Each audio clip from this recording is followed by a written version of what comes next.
Welcome to another episode of Lixil Facets of Design. This is a podcast brought to you by Lixil Global Design. I'm your host, Paul Flowers. I'm the Chief Design and Brand Identity Officer of Lixil. We're joined today by an amazing guest, Ini Archibong. Thank you. How are you? I know you're always flying around, so I'm just lucky, and we're really lucky that we've got you right now and we've captured you. So you're ours for the next hour, I hope. Yeah. And so we're gonna lock you in and I just love it to share your amazing story. So if you could maybe just start off with just a brief introduction of yourself. Yeah. Like you said, I'm everything from an artist, designer, musician. I think I've written something that got published at some point. Multidisciplinary, I guess you could say. Born and raised in Pasadena, California. Lived in Singapore for a little while. Now residing in Switzerland. And I think I'm just a creative guy that's fortunate to have had a lot of opportunities to share my creativity. Yeah. Amazing. And talking of creativity, obviously before we'll definitely get into, because people are really interested on the podcast about your education and then your professional life and stuff. But before that, let's just back up to what really inspired you? What got you into creativity, let's say in the very beginning? What was that initial spark that drew you into this area? It's hard to pinpoint exactly. I think for as long as I can remember, I've been creative. I think that in retrospect, the things that probably pushed me into what I'm doing now is that I was fortunate to have access to computers when I was young. Mm-hmm. So that was, I guess, the beginnings of the visual creativity being expressed. I used, early Microsoft Paint, and then Altus Freehand. And then, my parents were engineers, so it wasn't strange to them that I would request software for Christmas. So wow. By the time I was 11, I was already modeling in 3D in the 90s, with the earliest software. So I remember I had Ray Dream Designer. I had the Corel Suite, and just the first versions of Photoshop and all the Adobe software. So I think... Well, it's like a nostalgic... It's like I'm sitting here grinning because when you're mentioning some of these softwares and Corel as well and those things, amazing. It's like crazy to think of what we do now with nerve surfacing and everything like that. I was excited when you could do Boolean objects, right? You could just revolve and round. Yeah, that was a big step forward, right? It blew my mind. But and also simultaneously, while I was doing that stuff, the school that I ended up at when I was 12, it was a prep school that had a lot of like a very robust arts department. So Polytechnic in Pasadena had, everything from, I did ceramics. Starting at age 12, I started throwing pottery. There was a kiln for doing enameling. I did stone sculpture. One of my favorite teachers from there was Mr. Freed, and he taught wood shop and ceramics. So I would be taking those classes like back and forth, and even after the classes, I would just continue to throw pottery. Yeah, and that was probably my first experience of design. I remember when Mr. Freed stopped me when I was explaining what I wanted to make. Just handed me a pencil, was like, draw it, right? And then he was like, how long is that? And then we started doing the measuring, and then measuring, cutting, and then assembling. That was like the first design. So I'm doing that, on the bus. I'm in my little black book, like drawing little graffiti stuff and like scraping my name on the windows, and then at home, I'm playing with 3D softwares and learning rendering and things like that. Wow. And, being able to kind of do all of those things creatively, never take any of them too seriously because my family is very academic. It's just seen as this was just like Ini playing around, like having a hobby. Yeah. So inadvertently, I ingrained all of these skills in a way of seeing and a way of thinking that makes it so that the tools of design are kind of like my native language. Form of expression. I mean, it's quite interesting to hear you talk then, because how in education and teachers have such a profound effect that you could name. Was it Free? Mr. Free. Mr. Free. There's also like, Mr. Barry and it's Mr. incredible, Schaefer. Isn't it? And I can remember all my teachers. I can't remember lots of things back then, but you can really remember distinctly the teacher names because they have such a profound effect on your thought process. And I think what we talk about this a lot with the guests on is that, you know, sometimes there's this feeling that in education now that it's kind of moving people away from creativity. So I think, you know, having those creative opportunities at a young age in schools for people to experiment and to express themselves in different ways, because, you know, not everybody is good at one particular thing. And yet we seem to still measure, you know, young people on one or two metrics and not the full spectrum. Also, and usefulness of what they'll be as adults. You know, creatives contribute so much. And in a world where we have so many problems, I think people who can solve problems, creatives, are going to be more in need than ever. So definitely 100%. And I also think that you know, that was the 90s. So it wasn't as if you know, everybody was like, go out there and be creative. It was I remember applying for college, and I remember thinking, should I apply to art school? Right. And obviously the college counselors are like, no, you have scores, go to college, right? And I did, and until I was forced to face the fact that I was a creative. I think in retrospect, more than anything, when I look at my life trajectory, the things that have propelled me to be where I am today, I think the reason that I remember these people is that these are people that at whatever points where I could have doubted myself as a creative, as having this push and this passion, these were people that saw enough in me at whatever stage to encourage me and teach me.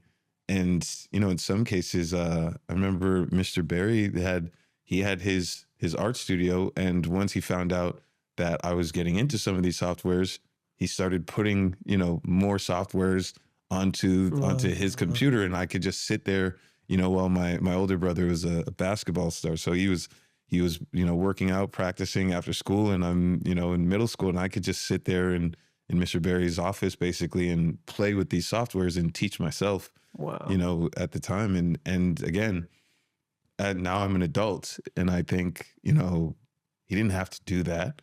So it must have been, hey, you see that this kid has something that's motivating them. These are adults that come from an arts background, so they encourage the creativity, even though knowing that by the time I'm 17, there's a strong possibility that all of this stuff is just something left in behind, and I follow my plan to become an investment banker and never look back, right? That's a possibility. Thank God you didn't. and now I don't want to jump, actually, I'm going to come back to this. So I know you teach also. So I'll come back to it later, because, you know, probably the effect that education had on you, even from a young age, kind of does inspire you to try to impart your knowledge on others as well. But let's just stick where we are. So that's you know, you're hooked to creativity at a young age, and then maybe you could just take us through, obviously studying at art college, and then I know you went on to do a master's in luxury design, which I really want to get into as well, because that's how you and I first met. We had a conversation. You introduced yourself to me and you said, I'm a luxury designer. And I said, I don't know what that is. I've never met a luxury designer. Tell me, what is that? So maybe we'll come on to that. So tell us about college. So what did you study and where? So first I went to the University of Southern California, and that was, you know, when I was planning to go into banking and finance. And after 2 years left, I would say that my creative education resumed at that point, right? I never stopped doing pottery and things like that. But once I dropped out of school, all I was really left with was my creativity, my computer, and whatever books I could find. And funny enough, my turntable and a box of records.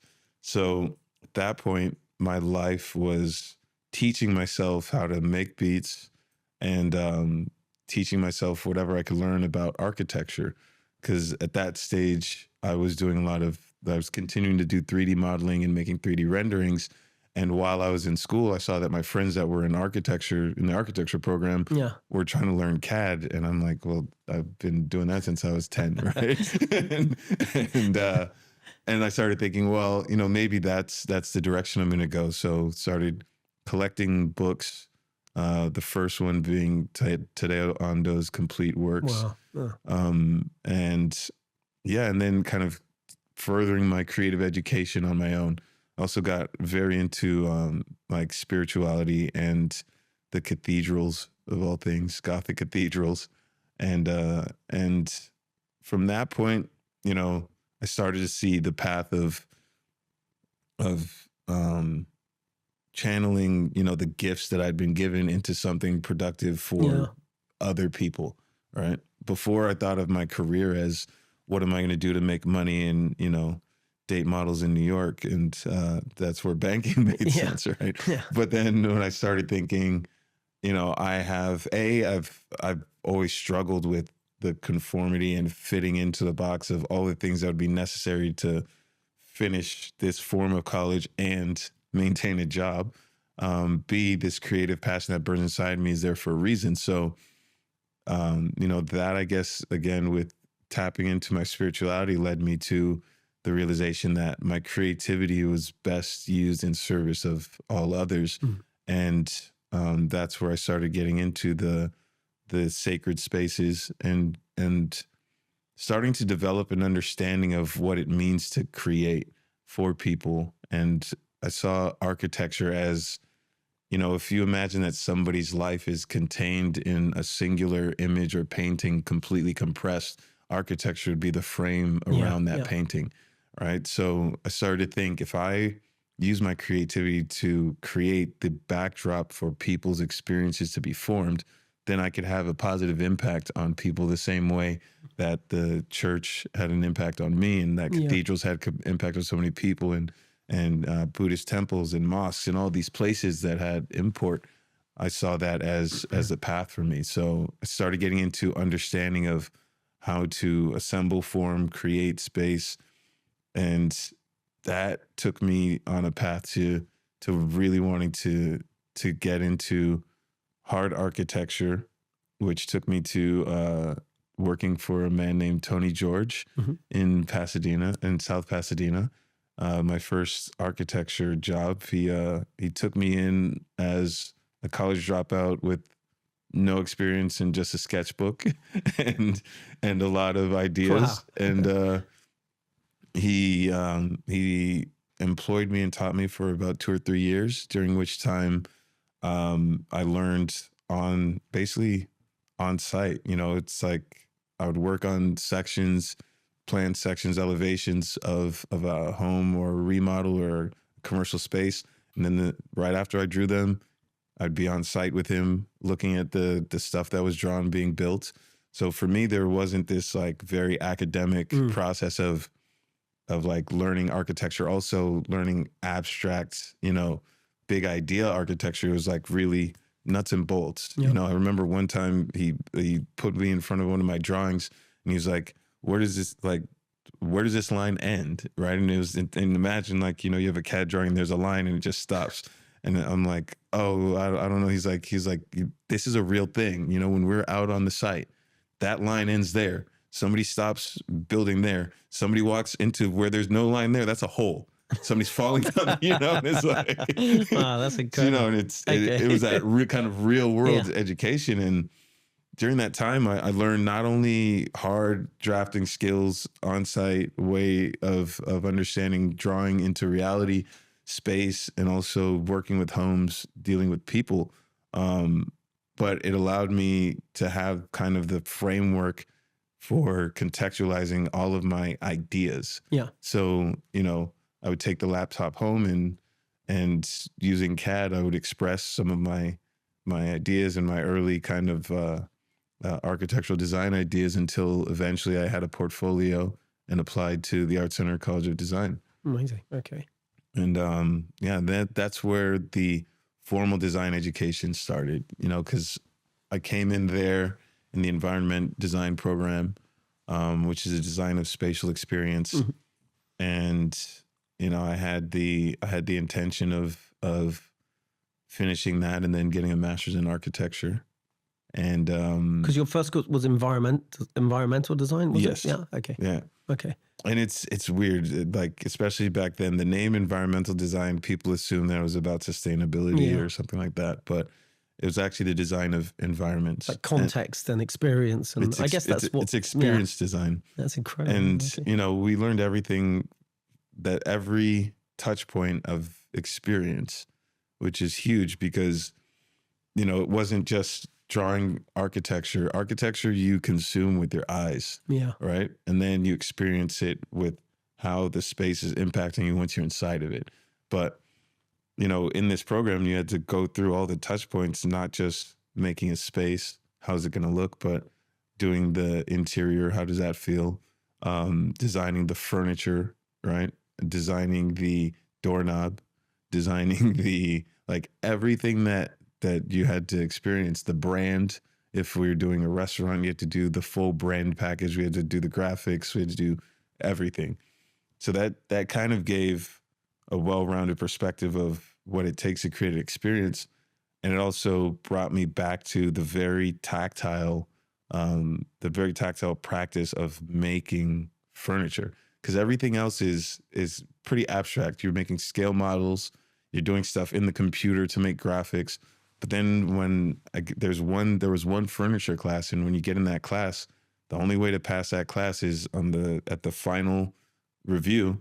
You have to show up with a fully built piece of furniture that functions and could sit next to a piece of furniture in Design Within Reach or IKEA or wherever else. It needs to be real.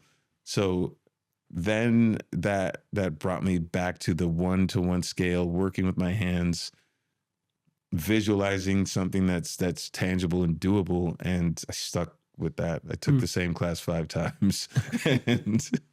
Well, that realism, I guess that sense of realism, you're kind of going through your full design process like you would to manufacture, because if you're having to think about stress and strain on things and how things could be manufactured, and I think it kind of gives you a much deeper insight into what's to come, doesn't it? Yeah. And also it became real world very quickly. The first piece of furniture that I designed was in a sponsored studio with Bernhardt Design. So Bernhardt is one of the leading U.S. design manufacturers for furniture, for contract furniture. So the first piece of furniture that I was tasked with designing was a task table. So it was like, how do you make a table that can be mass produced, that can fill classrooms, that can be joined together, that can be, put into storage easily, that can facilitate learning and working, and is viable for a company that needs to mass produce it at a price point and get it out to the market, right? And at the beginning, there was like the rumor that a piece might go into production, because all the previous Bernhardt studios, a piece had gone into production, but because it was a task table, I don't think there was an expectation that the students would come up with a solution that is definitely going to be able to go to market. But in our case, it was a team project, and in our case, we won the studio and went directly into production, and that opened up like the reality of the professional side of design. That was the first time where I went, okay, I was planning to do architecture. Now I'm sitting here looking at a contract, right? Contract that includes royalties. Yeah. Right. Looking at That's a big first job. Looking at a market, right? And I'm like 2 years out from graduating, and wow, that's incredible. I'm looking at there's this market. There's royalties involved. This is a business that I didn't realize was a business until I was in this class. I was fortunate that, like, for a number of things in that studio, one, Art Center is an amazing place where our teachers are working professionals. So my teachers for that class, Corey Grosser and David McCarskey, were professional contract furniture designers as well, right? Oh, wow. So the class wasn't just designing stuff. It was real conversations with the instructors about what it looks like to have a career like this. You know, what are the ins and outs, how to look at the contracts, right? And all these things, and learning fast, like skipping a lot of the mistakes that I think somebody that goes into this would make on their first try. I mean, that's amazing, because often we talk to people, and one of the things we talk about in education is that it doesn't really prepare you for some of those things. But the fact that at your school in Pasadena that they could accelerate that, so probably under the guidance of the tutors as well, you have an insight into what that's going to be like, 100%. negotiating contracts, you know, what the royalties mean, tax relate, all those crazy things around that. Yeah. All of that. And, you know, one of the most important things, I think that was a big shift for me, like a light bulb went off, because I think for the first half of that course, everything that we were bringing out was just so like student, fantasy. Like you just render something, and then you're sitting there with professionals in the field, and like, you know, I remember my teacher Corey he would look at our, like, you put your stuff on the wall, and his face would just scrunch, and he'd squint, and he'd go like this, and you just knew, you're like, oh man, like I just presented something that needs something that's not just that, like needs to completely go in the trash can, because like you have to think this is somebody that's imagining himself presenting this thing to a company, and he's like, what is that? That's like, you think somebody's gonna make like 1,000 of those, right? Yeah. So, you know, we learned that, and I learned to refine, and luckily learned really quickly to get to a point where an understanding of expression and practicality. So I did make something that was sculptural, but was commercially viable, that still sells to this day. You know, and that was the beginning of the professional education. And again, like I said before, the very separate serendipitous situations where the right people took notice and propelled me forward, because that was how I was introduced to Jerry Helling of Bernhardt Design. Wow.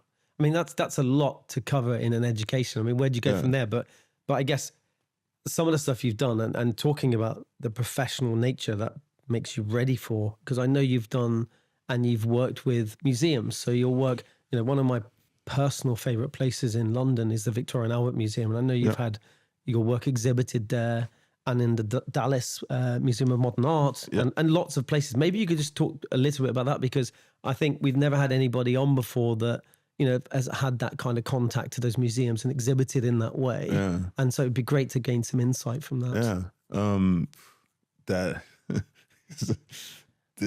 Fast forward, I guess, like 10 years, and contract furniture continued to run its course, but then being an artist started pushing itself to the front of my psyche.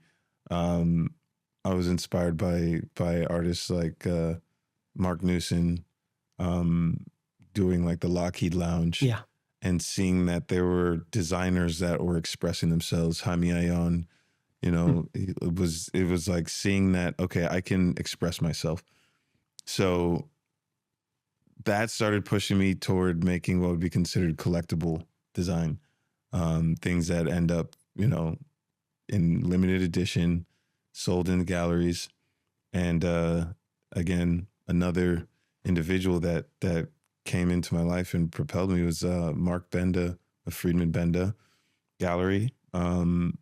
He came in and saw some of my early expressions of artistic furniture and lighting. Yeah. And even though I didn't know how or where it was going to go, I saw Mark Newson Gagosian Gallery. I saw it as a thing, right? Yeah. And then all of a sudden I'm contacted by a gallery, and he educated me on how the system works, was very patient and nurtured kind of my early expressions, gave me feedback. And then the next thing I know, he had a conversation with Sarah Schloining of the Dallas Museum of Art, and she came to me for this exhibition called Speechless, and we actually had our early meetings here in London, and such just amazing memories of that. She really believed in my expression and keeping and the power of that, and you know, she was very curious about my mind. I think it started with the premise that I might have synesthesia, and I kind of came back with the idea that everybody has synesthesia, and how to make something that that expresses that. So we made the Oracle for the Dallas Museum of Art, and it ended up in their permanent collection. And that was the very first museum experience, in like beyond anything I could imagine. I mean, I landed in Dallas. My younger brother Archie's an engineer. He teamed up with an aerospace engineer in Ealing, and they figured out all of the mechanics behind a modular synthesizer being controlled by crystal and brass sculptures with lights embedded that created a sonic experience inside of a temple-like room with a vibrating cymatic pool. And it was a combination of high-level craft, like the blown crystal glass with gradient colors, the technical part, the industrial part of the actual objects that were moving, that were controlling the hidden synthesizer, the engineering that my brother magically took what was in my head, built a modular synthesizer from scratch, drew out all the circuitry and showed it to me, all of that, and put in a setting where all of that was hidden. So it just created a magical experience where people walked in and just moved glowing orbs in the room. The sounds in the room changed. And, you know, it was amazing to accomplish an experience like that. And then for them to put in their permanent collection and show up there and have one of my renderings draped down the front of a museum.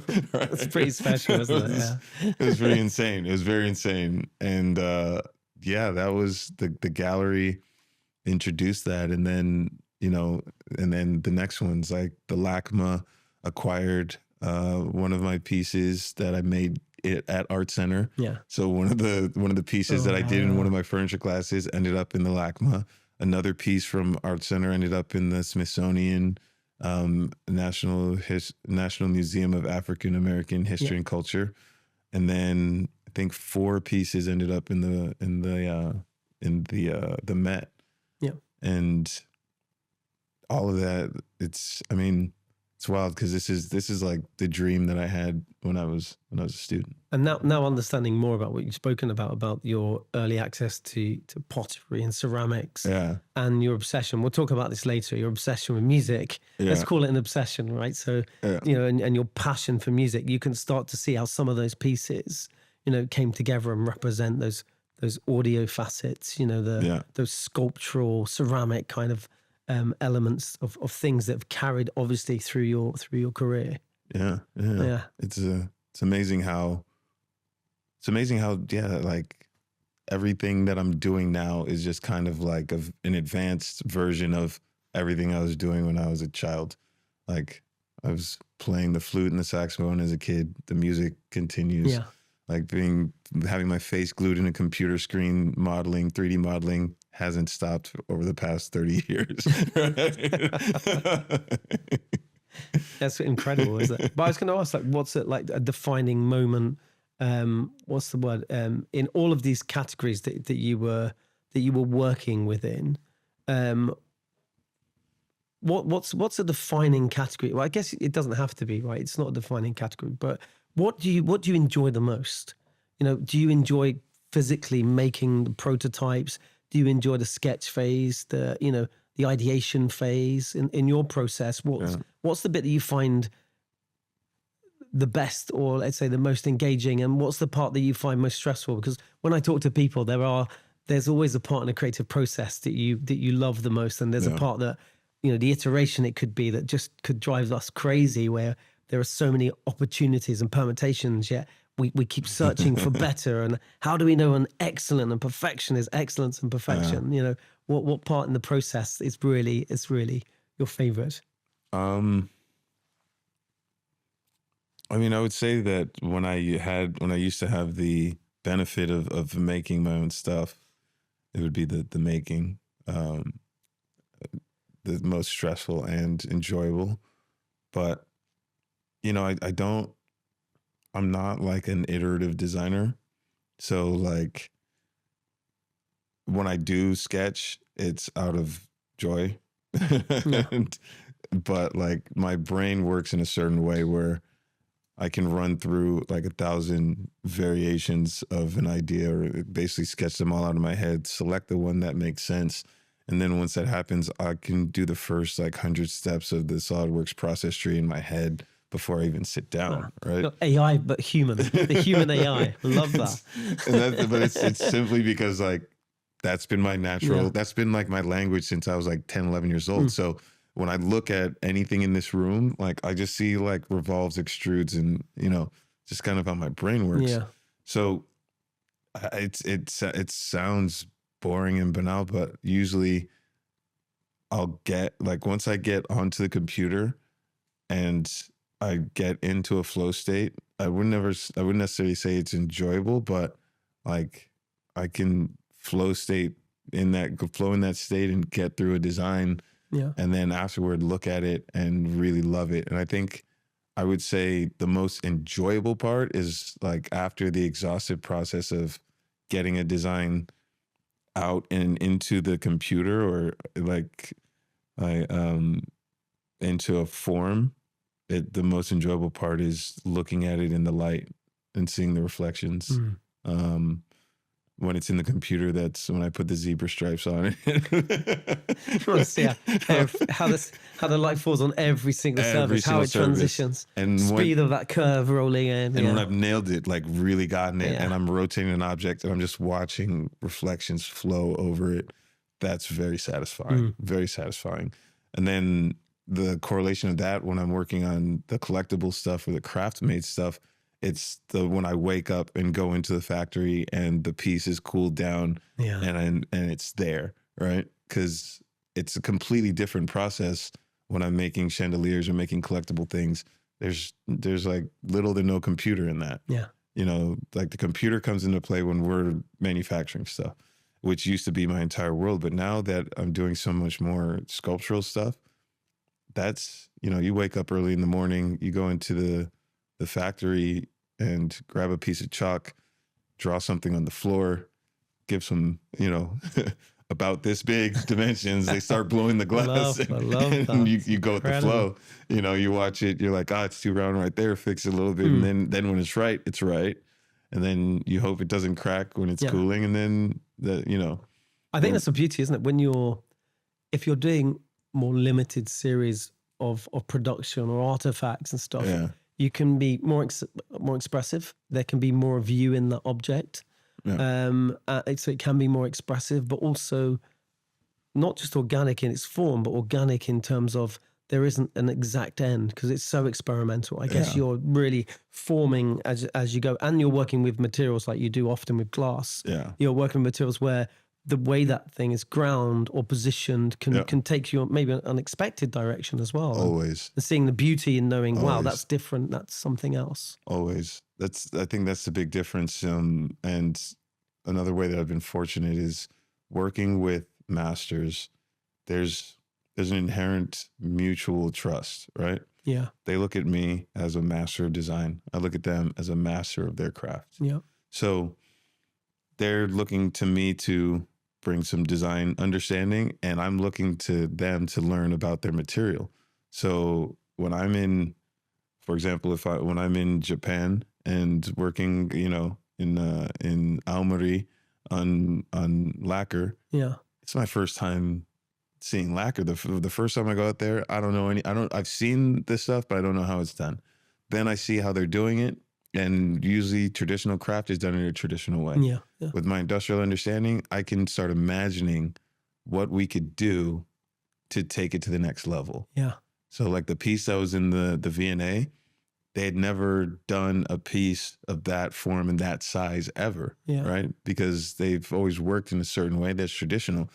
And all of a sudden, like the idea that I bring is bigger in scale, shorter in time frame to get it done, Yeah. right? All of these constraints, but we can also apply design thinking to start figuring out solutions to bring traditional craft to another level, Yeah. right? And I'm fortunate to be in the position to learn and to see when we try something and it fails, what we learn from that to spark my creativity. Because I maintain that like anything that I do extremely well, it's not a result of like some internal kind of implied talent. You know, it's 10,000 hours. Yeah. But the thing that is natural and inherent is what I consider to be actual creativity, which is, when you boil it down, really boring. It's the ability to receive information and data from your surroundings or whatever is happening, synthesize it, and export it as a novel output. Yeah. Right? That's really it. Just like, what are the ingredients? And somehow when it comes into my mixing bowl, it comes out in a way that wouldn't have been come out from someone else before. And that's all it is. So I try to stay always open-minded, in the flow state, receptive to knowledge and information, and free enough to not second guess whatever I express based on that coming in. Yeah. Right. And the best place for that to mix fluidly is working with craft to make special things. You know, it still works in the industrial space. And it's probably, you know, one of the biggest things that I bring to commercial projects. It's harder to work through because there's so many people and steps and checks and all these things between creativity and something reaching people. Yeah. Well, that's actually probably a nice lead in now, because, and obviously you can see that transition in your work, but it's, you know, to talk about something in terms of a production piece and link that a little bit to our earlier conversation about luxury. But obviously one of your amazing pieces are passion watches, and you've been fortunate enough to work with Hermès. Yeah. And of course you created, which is a really beautiful piece. And I want us to really go through it in a bit of detail, even just for my personal interest. But the gallop was just, you know, phenomenal. You moved the crown underneath, you know, obviously you've respected the heritage from Hermès, links to the saddles and elements of those products. But could you just take us through a little bit? First of all, I mean, what's it like working with Hermès, which is, you know, such a bastion, such a beautiful luxury brand that really held true to their craft over the years, you know, and somehow you've managed to create this amazing piece, which is modern, and it has stories in like the transition of the number sizes, and maybe you can take us through some of those for people who haven't seen it. Yeah. There's a lot there. I mean, we briefly touched on my master's in luxury. That's kind of the beginning of the story with Hermès. You know, I went to Cal and I did the master's in luxury in 2014. And it was the only one in the world, this program, run by a mentor of mine, Nicolas Lemoine. He's again another individual that helped push my talent forward.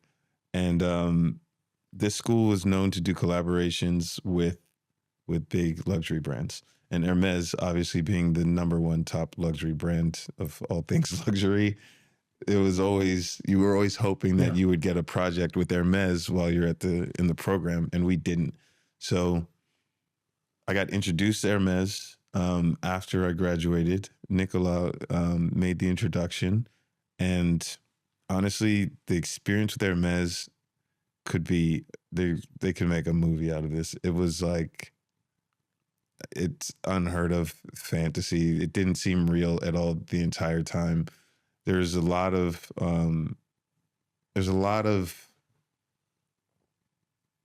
magic that goes into Hermès products. That's the best way to describe it. I think, you know, the way that they choose who they're working with or how they do it in-house, but what actually reaches the people goes through a process where the key indicator of success is like how magical it is in the end. So, you know, I'm very technical.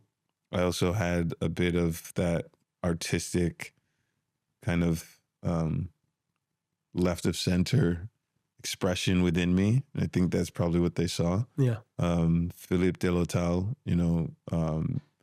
brought me in there. He's the creative director of the Watches Group, and he met me literally almost a month and a half after I graduated from ICAL. Wasn't closed-minded. Took the meeting.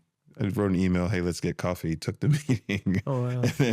And then where he could have been dismissive, he looked at my book and was impressed, but also noticed that there were no watches in there, and was like, "So, what, like, why'd you call me?"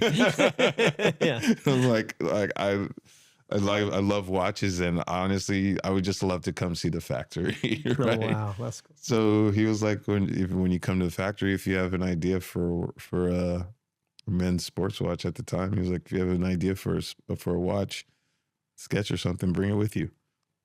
And that was the beginning, and everything literally was like magic from there.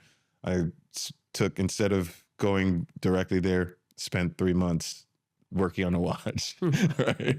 Designed something, brought it in, and he took the time to sit with me, and he looks at it, and obviously all of us that love watches and are designers, we can get pretty far with it, but until you get into watchmaking, there's certain things you're getting wrong, right? Yeah.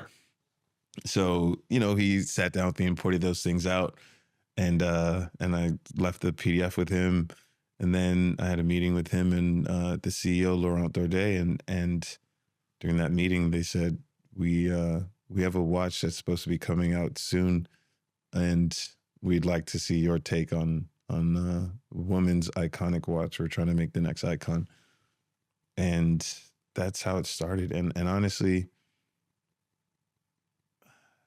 the people that I met throughout the journey, the things that I learned, like I went from having graduated from the luxury program to, having meetings in Paris with Pierre-Alexis Dumas, who is like the creative director of all of Hermès, having dinners, tea, going to Paris Fashion Week, sitting front row, all of these things, and all of it to bring me into the spirit of Hermès so that I could make that watch. Wow, that's incredible. Their investment in time, amazing to connect, and their protection of the brand, of course, is that's why it's Hermès, right? I guess. Right, and they I guess they choose carefully. Yeah. And I don't know how often this happens. I don't know if I'm the only one. I don't know if everybody goes through this, but there came a point where I would go meet with Pierre-Alexis and then leave his office and then meet with the Hermès historian, sit for like 5 hours learning just like French history and Hermès history.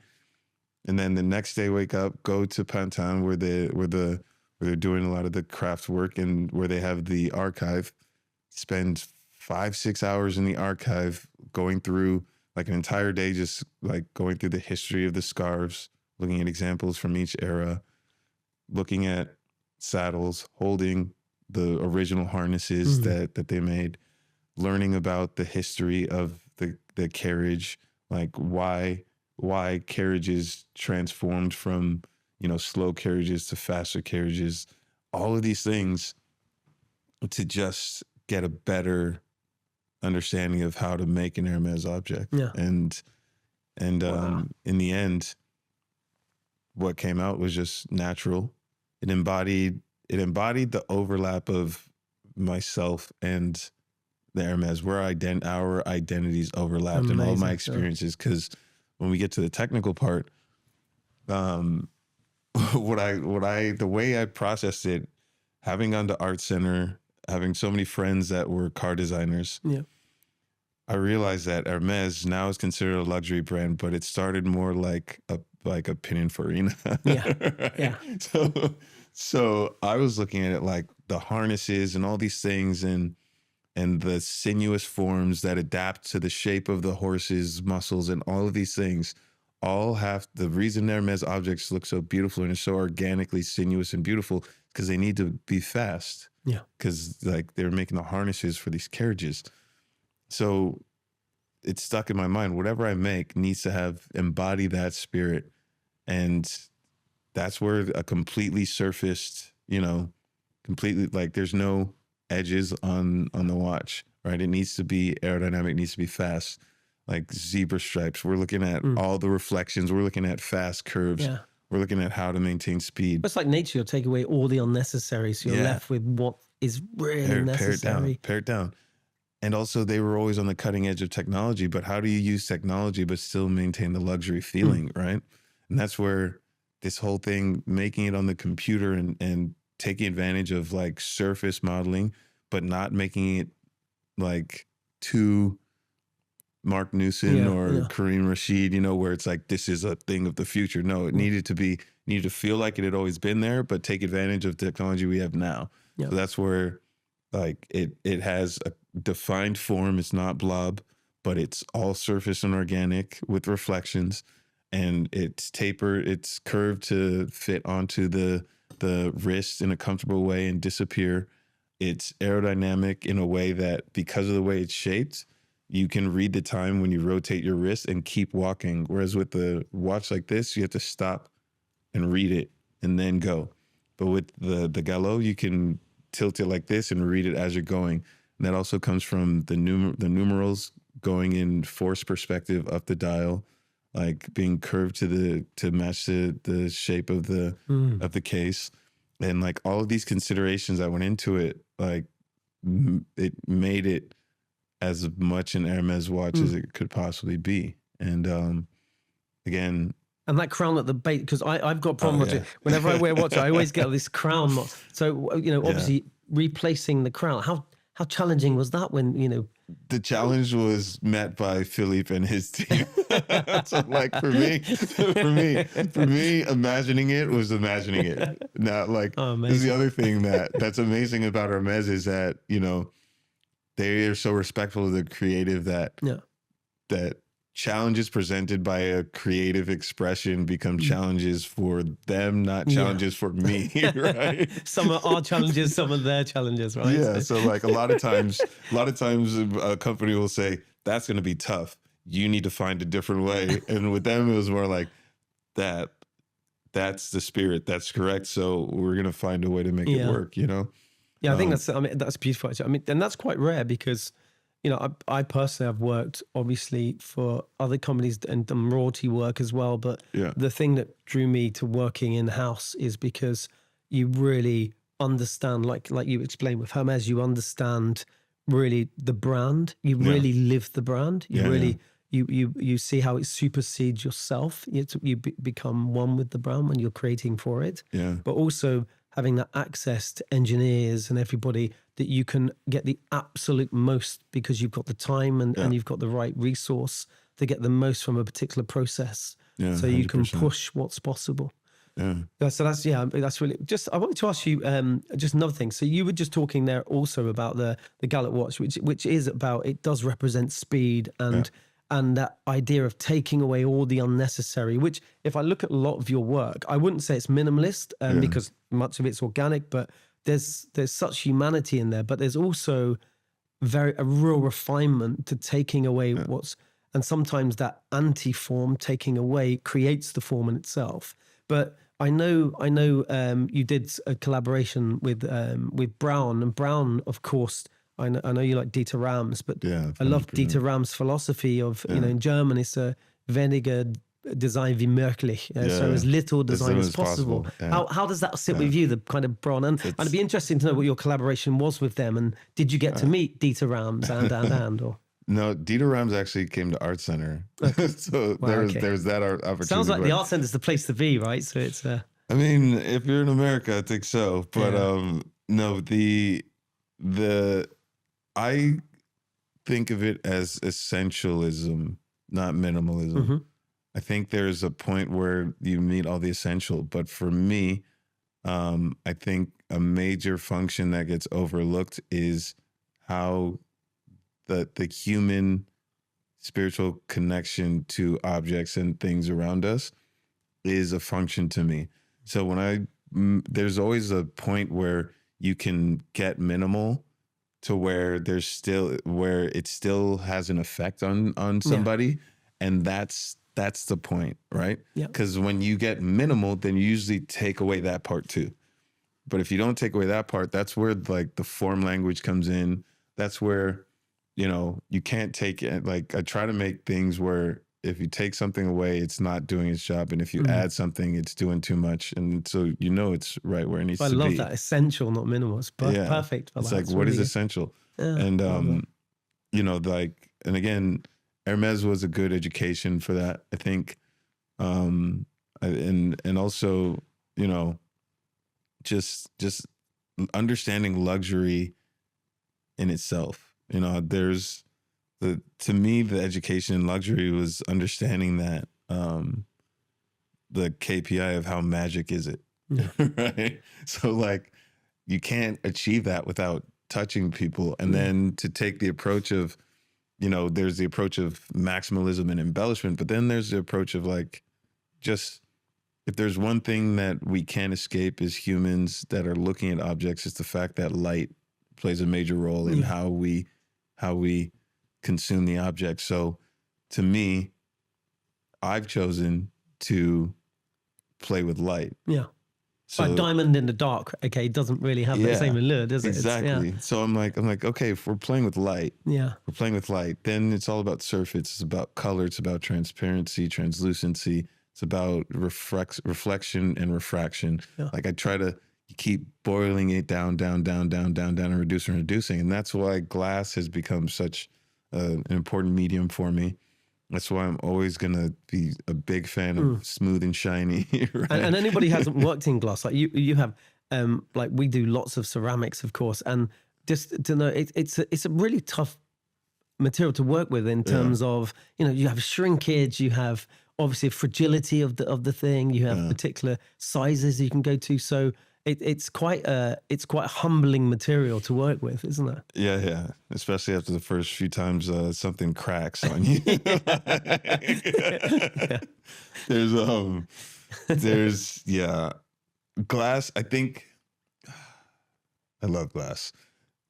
The beautiful thing about glass is that the more you stick with it, the more the glass is teaching you, but not teaching you in a way of knowledge, more so teaching you in a way of wisdom. Because I can't tell you why something's going to work. I just know because it's been 8 years of doing this, right? Yeah. So even, I started doing call it monumental cast glass. The most recent project we did for Port Ellen whiskey is a giant 2.5 meters. It's taller than me, 2.5 meters slab of glass. It's unbelievable. It really is. That out on the market already now, or it's never not out on the market? But is that it's installed? To be exhibited? It's installed in the Port Ellen distillery, and because I know when you shared it with me, I thought, my goodness. First of all, the scale of the thing is it's crazy. It's imposing, isn't it? It's powerful. Yeah, and again, it has that magical experience effect, and there's a lot of question marks. They had never done a piece. This was done in a technique called vitrocell, which has not been widely used. I think besides the man that invented it, in Mr. Lotsky in Czech Republic, he's the only one that's used it. Now I'm using it, and the first thing I do is push them to try to do a technique internally that they've never done before, and to do a scale that they've never done before. So it's the largest piece of vitrocell glass that was ever made. We had a limited time span to do it, and we were only going to get one shot. It took like 3 months for it to cool down. They'd never done anything so intricate, so large, and so kind of questionable. But I think, once with people that have done it enough, you kind of know it's going to work out. And that's why we felt confident in doing it. But you can't really write down the reasons why. It's like, no, the glass has taught us enough to know that as long as we do it in this way, then we're going to be fine. Yeah. Right. So again, it's one of these things where when I imagine it in my head and when it finally comes out, there's very little difference because I've spent so much time with the glass that I kind of have an idea the magic of the reflection and the refraction, the transparency, like how light is going to hit it and what that's going to mean for a person standing in front of it as it's towering over them and has this sort of presence. But it's quite spiritual in that sense, isn't it, as well? I guess which has been a big influence on your work. Yeah. So the spirituality of it. I just wanted to, so it's amazing that you've transitioned, obviously, through all these elements, from your first commission piece from art school, and then producing pieces of work that have been exhibited in museums and galleries around the world, and then working with luxury brands like Hermès and others, of course. But the next thing I'd like to just discuss a little bit is because you actually have something in common with one of our other guests that came on. So we had an amazing designer called Robert Brunner that came on, who actually, he created the Apple in-house design team. He was the designer who hired Jonathan Ives into Apple, then went on to create all these amazing products like the iPod and et cetera, and the iPhone. So, but Robert Brunner, who did all that, he left, set up a company, Ammunition, and then went on to be the creative force behind Beats by Dr. Dre, and that's the link. So I know it's really cool, talking with Robert about working with Dre, but of course you've worked on an amazing project, and we'll talk about the gin bottle in a second as well, but also gin and juice with Snoop and Dre. Maybe you could, because I know everybody gets really excited when they hear this stuff because they're two kind of rap music icons, and like you said, growing up in the period where 80s, 90s, those kind of periods were like really interesting for that genre of music, and they're the probably two biggest icons amongst other. What's it like working with those two on a project that's so different to everything else you've done? You're talking about alcohol, it's completely different. Tell us everything. It was definitely very different. The funny thing is it's at this point, the criteria of what represents a project that I'd like to take on, the main criteria is usually that I've never done anything like it before, right? So that's what made that one exciting. And it's always, the tough part is convincing people that you're capable of doing it before you actually do it. But this one is very special and close to my heart because it's my childhood, it's my culture, it's really Was rap your favorite genre of music growing up? It was, for a long time it was the only genre of music, and like West Coast gangster rap coming out of Death Row was the music of my childhood. So there's very little else that was being listened to for a period of time besides Snoop, Dogg Pound, Dr. Dre. Like that was, and for me in particular, I was making beats since forever. So for me, Dr. Dre was like, this deity up there. You have all of these, you have Timberland, you have Pharrell, you have Jay Dilla. And for me, it was Dilla and Dre.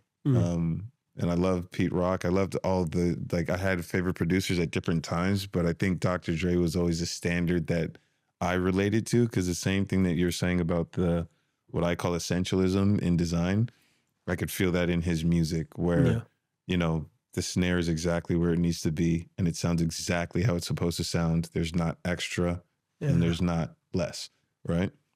Applied to every single sound. Like I can sit there and listen to the 2001 instrumentals and just and listen to it linearly, like sound by sound as they come in and go out, and it's a beautiful, beautiful thing. So, there wasn't just the fact that it was my childhood. There's also the fact that as far as a creative, to me, Dr. Dre represents a pinnacle creative that is aligned with my own kind of sensibilities.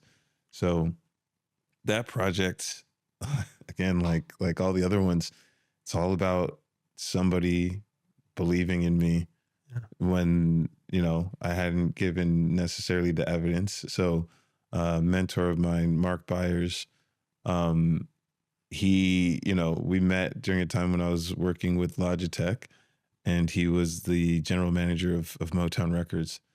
And he became kind of an OG confidant, mentor of mine from that moment. And we stayed in touch. And, he saw where I was going and what I was doing. And he's in the music involved in the music industry, obviously. So he took me to meet Jimmy Iovine one day. And it's like, again, this could be they can make a movie. I can't explain it. It's bigger than right place, right time. I think it's right people, and just whatever it is, you'd have to ask Mark. But he had a conversation. Jimmy said, bring him by the house. Right before I was about to fly back to Switzerland, I go to Jimmy Iovine's house, and they start telling me about this project, and that Dre, hadn't seen what he liked, and that they were working on it, and I'd never done packaging, I'd never done alcohol, but I know how to make people feel things. Yeah. With design. And again, I'm an essentialist. So I didn't need to give it like 10 tries. Again, it was intuitive. I knew, like, by the time I got on the plane, I knew exactly what was going to work. And from an authentic place as well, of your passion for music and that genre of music and that time period, appreciation of him and what he would expect. And I must have been good. And I knew what was essential. Look, I knew that, like, if we wanted to capture everything, we needed a 6'4" Impala and gold Dayton's.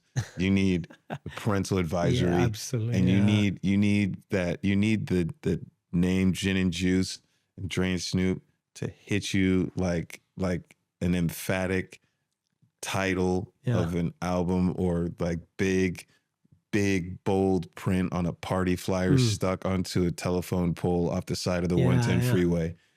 And that's all it was. It's like, but it was really restrained. I was going to say, because the cans that you did, there was so much white space, almost like a gallery. It was which made the other parts stand out so much. It's so punchy. And that was the concept. It was really like, at this point, because remember, I studied luxury inside and out, and there's a trajectory of things that last, that become luxury, right? So as far as this genre of music goes, everything about like Dr. Dre and Snoop Dogg and that moment, that's the museum worthy. That's the museum. Like, how did this thing start? Yeah. And that's it. So I'm like, if we have the artifacts of this thing in a museum, what is it going to be? And that's where it came. White space, boom, boom, boom. Just what you need. Yeah, there's a narrative behind it that some people don't probably see an issue when they just look at something. But it's like anything, when you go and you see a piece of artwork in the gallery without understanding the backstory and the context, and then it makes sense. It makes sense. And another thing is, if I do my job right, it hits you before it makes sense. Yeah. So you don't need, like, people didn't need to know. The people that knew were like, oh my God, but you don't need to know for it to be like, that's different, that's exciting, and like, that's, again, it just, the way everything happens, it's just like, I have to attribute it to the people that come into my life, that believe in me, get behind me, and then I do my thing. And luckily I've performed when needed. And then it brings me to more people, because Mark bringing me to Jimmy's made Jimmy a champion. Like, I would go to LA and Jimmy would just be introducing me to people that I've only seen on TV, seen, like, heard on the radio, heard on records, and he's like that.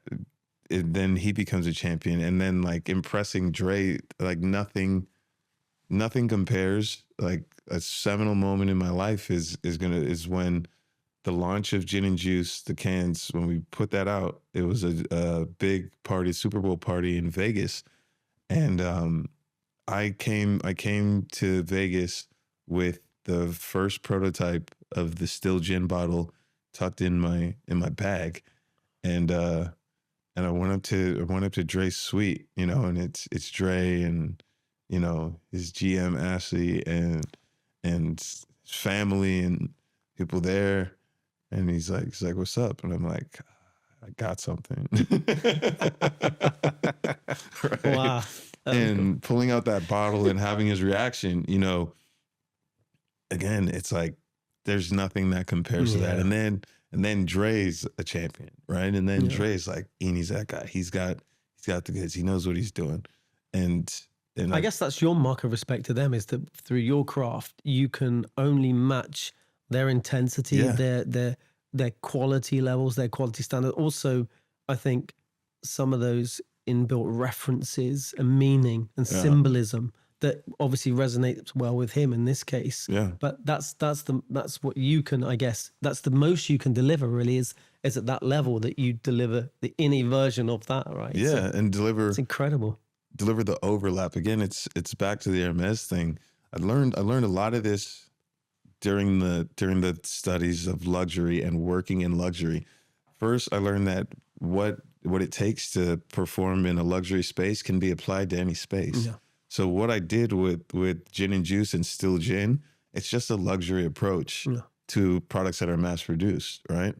Like even like that gin bottle, that's a handmade Murano glass bottle made by the hands of one of the most venerated current masters in Venice that I took, made with him, took to Dre, got approved, went back, 3D scanned, manipulated in the computer to make it, to put like the parting line, to get it so it could be manufactured, and then put it into mass production. Technically, it's the cheapest piece of collectible art I've ever made. Yeah. Right? Yeah, it's incredible, isn't it? But it had to be taken to that level where like it's treated like luxury. Yeah. Treat it like these guys made something that's going to impact the world for the rest of the time humanity is here, which is the case. Yeah. And make things with that same respect and regard, which is what I did with Hermès as well. Yeah. And luckily, the difference being that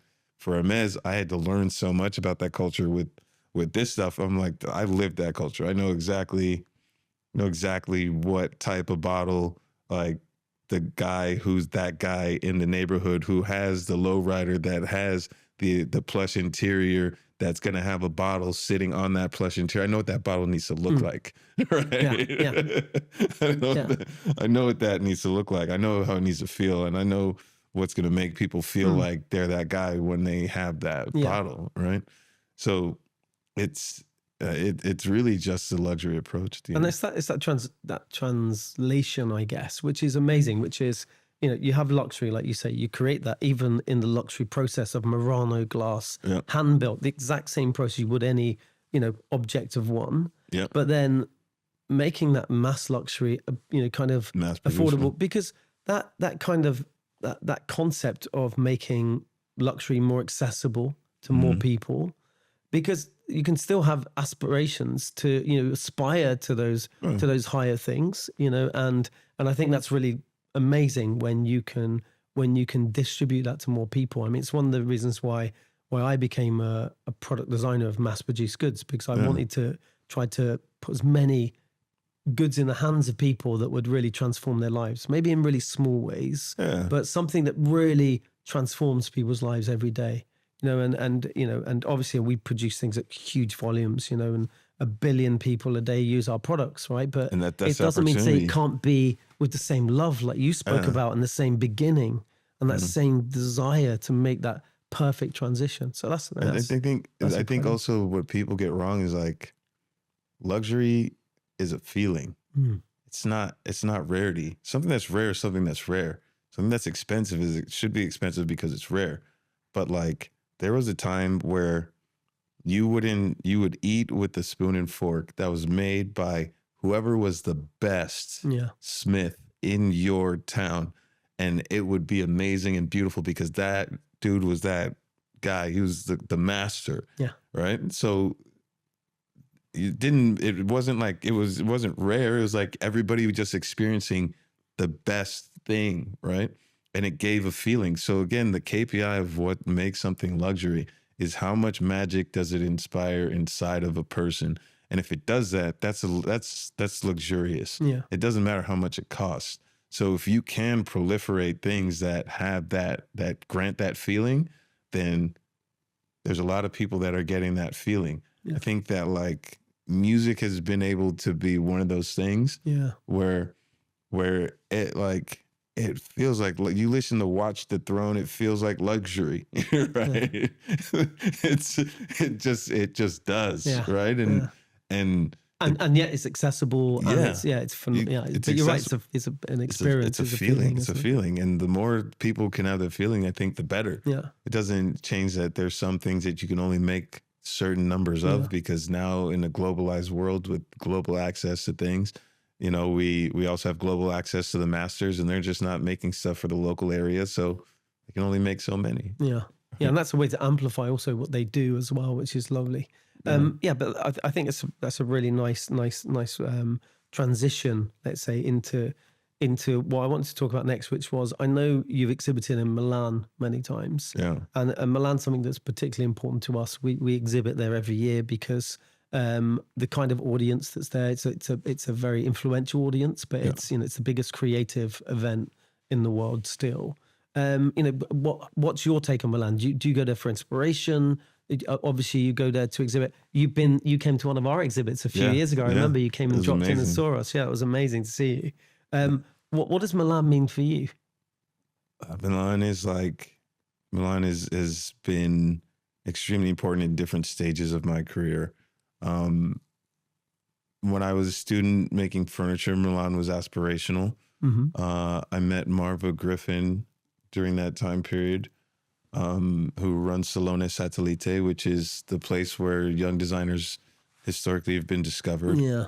My instructor, Corey Grosser, and Nolan New had experiences, you know, in Milan that allowed them to become discovered, and have presence. And, you know, at that time I saw Milan as like the dreamland. I need to get there and I need to show the world. That's where I'm going to go international. Right. I'd done ICFF and I'd kind of done Chicago. At NeoCon, I'd done the US, and I wanted I was thinking about the world. By the time I reached Milan was much later. It was like 5 years later than that. And all the things that we've discussed that I learned about luxury reshaped how I wanted to enter Milan for the first time. So I was very fortunate to have a friend named Terry Crews that most people know from movies and TV. Yeah. But most people don't know that he's also an artist. And, you know, we'd had a friendship around mutually being creatives. And he saw what I was doing, and he came out and visited me in Switzerland and saw what I was learning. And he was like, when you graduate, I'm going to get behind whatever you want to do. Wow. And I was like, let's do Milan. It's great. It's a holy grail, isn't it? For 2016, instead of showing up with products that continued the trajectory of making commercial, mass-produced, royalty-earning products that I'd been doing, I took the opportunity with Terry to really make a splash and impression. So I went to Satellite and didn't make anything that I was hoping for the big producers to come and license. Instead, I made things that made people feel. Yeah. I made my first glass chandelier. I made tables with solid glass legs. All of it supported by, like, Terry supported everything. And it was the first time somebody was like, I'm putting money here and I'm not going to tell you what to do. Right? Yeah, yeah. So we did the most unlikely thing that was the most least likely to, you know, directly generate a profit, but it made such an impact. I mean, also didn't hurt that he's one of the most recognizable people on earth. Yeah, helps. But again, it was another situation of somebody believing in me Mm. and taking that risk. And that was my entry into Milan, and that caught the attention of Pablo Staklev of Say Collections. Right. And Pablo, seeing that, he turned me into a presence in Milan, because for the next few years he has a gallery space inside Rosanna Orlandi, one of the biggest spaces within Rosanna Orlandi. Yeah. And for the next few years, it was full of 30 plus furniture and lighting designs designed by me and created by him. Like we went on a multi-year journey together to make a splash in Milan. And that really, Milan and Say Collections created the foundation of my career in that space. And that's why Milan will always be important. I mean, professionally, and then obviously all the memories, Barbasso, and all the wild things that have happened, and all the people, and that's what makes Milan, I think, is, the people, the memories, because whether it's there as a spectator or a consumer or as a presenter, the one thing that everybody has in common is mingling, interacting, and the energy. The energy is very unique. The energy is good. I mean, I think maybe that's a good point. I mean, I think I've been for the last 25, 28 years, I've been going to Milan, apart from when it wasn't for COVID, of course. Yeah. But it's such a source of, like you say, it's such a source of inspiration, but also the connections that you meet there and the discussions you have. Yeah. It's really inspiring, and it's great for your network. It's great for young people to meet your peers and to see what masters are doing in their craft in different ways. Yeah. And of course, one of the things we're doing on this podcast is really trying to encourage people into creativity and young creatives. And I would really highly recommend, I think we've heard that from you today as well, that Salone del Mobile and Milan Design Week, they're such wonderful sources. So if you can, try and visit them. They're amazing.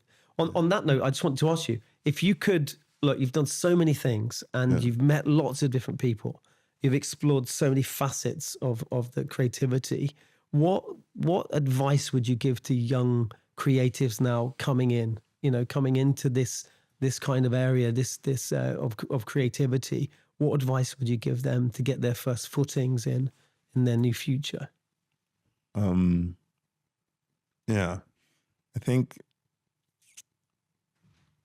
it's tough. Things change with each generation, but I think what I can say always will remain the same is, and what served me was an understanding that whatever I'm putting out in front of the world is a representation of an amalgamation of all of my experiences up until that moment of creating that thing, right? So doing my best to understand myself, my position, and my expression was probably the smartest thing that I did early on in my career.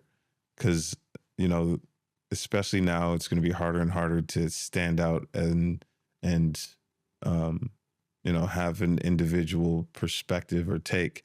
So I think understanding yourself is key to that. And I encourage all the young creatives out there to do that. Amazing. Okay. Well, look, we've got a tradition now. I know I've had you for ages, right? We could keep you for hours and hours and hours. Yeah. But we have a tradition on the podcast where we ask all guests 3 simple questions. So if I may, I'm going to grab the questions and just ask you these 3. The reason why we do that, obviously, is because we want some kind of continuity. And can I just say, first of all, congratulations. You're the first person on our podcast who hasn't talked about AI yet. So it's a big relief. So thank you for that. It's just really nice to talk about the craft of things as well. But anyway, I'm going to shoot with question number 1. All right. What does good design mean to you, and what's its role on a societal level? So I'm an objectivist, right? So I don't believe in good or bad necessarily, but I do believe in effective or ineffective. So if something is an effective piece of design, That simply means that it's accomplishing the task that it's meant to accomplish with as minimal obstruction inherently within it. Right, number 2. Which designer stroke business leader, past or present, has had the most significant influence on your perspective of design or business? So there's who I've observed and learned from, and there's who I've known. Yeah. So I would say that Mark Newson and Philip Stark and kind of the guys of the celebrity architect era shifted my perspective at an early stage about what was possible and not being confined, and thinking about the business model of actually being a brand and being a business. As far as creativity goes, I would say Kanye West, I think, has been the most kind of pivotal creative in the generation that I've been alive in. Yeah, as far as who I know, you know, there's I was fortunate to have a mentor who actually I just found out passed within the past couple of days, named Tim Kobe. And Sorry to hear that. yeah, and he's the person that I know that has probably had the biggest impact on my approach. For those that know who he is, he was like considered Apple's best kept secret. He was you know, behind the inception of the Apple stores and worked with Steve Jobs on a lot of building the experience design built within the Apple brand. And through working with him since the beginning of my design career, he took me as an intern after my second semester in school. I interned with his company every summer, and after graduating, moved to Singapore and worked directly with him for a few years. And his way of thinking and approach impacted how I approach all things design related. It's a question about the human experience and what makes people tick, what moves people, and how design can be used to accommodate that. And yeah, and also the way I think commercially, a lot of it was based on what I learned from Tim. Wow. Okay. Yeah. Well, sorry to hear about his passing, but nice for you to pay him those respects. That's amazing. Yeah. Third and final, love it or hate it. It's your chance to mention AI if you like. You can mention it if you like, but love it or hate it. What's the current design macro trend in particular you can't stop thinking about? So a design or creative macro trend you can't stop thinking that about. I can't stop thinking about? Yeah. But the thing, what you were saying about the different times is this, and luxury does this. This is what's important about luxury as well. You have to look at like the current state of humanity to determine what's going to be okay when you're in the luxury space. Yeah. So what you have is there's the people that purchase the high net worth, like the 0.01%. They're not going to be without money. But you need to be cognizant of what's going to be okay for them to consume in front of the other people if they're struggling, or if the other people are feeling not struggling. Yeah. So like that's where things can shift and dip in and out. But whatever you do, you need to be tapped into a feeling and a universal truth that is always going to ring true and be magical to that subset. That's never going to change, but you just have to express it in different mediums and different materials at different times to accommodate how the people that consume luxury are relating to the rest of the world. Just tuning the frequency, really, but the quality is all there. You can run if you're tapped into a pure universal truth, you can run with that until you die. Yeah, and just keep like tweaking and absolutely. Right. That's why you just tune it to. Yeah, I get that. Love that.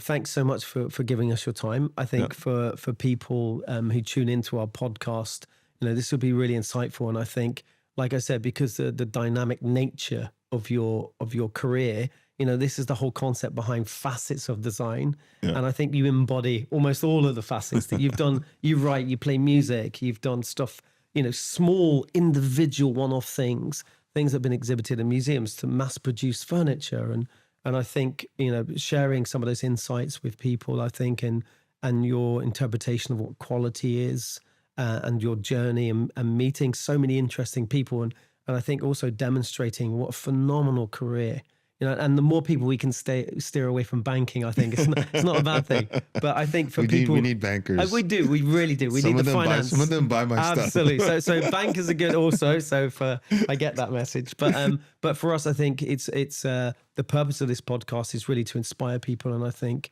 I really appreciate the chat, because it's been inspiring. I'm sure lots of people will take a lot away from this. So thank you so much for joining us. Thanks for having me. Thank you. Cheers.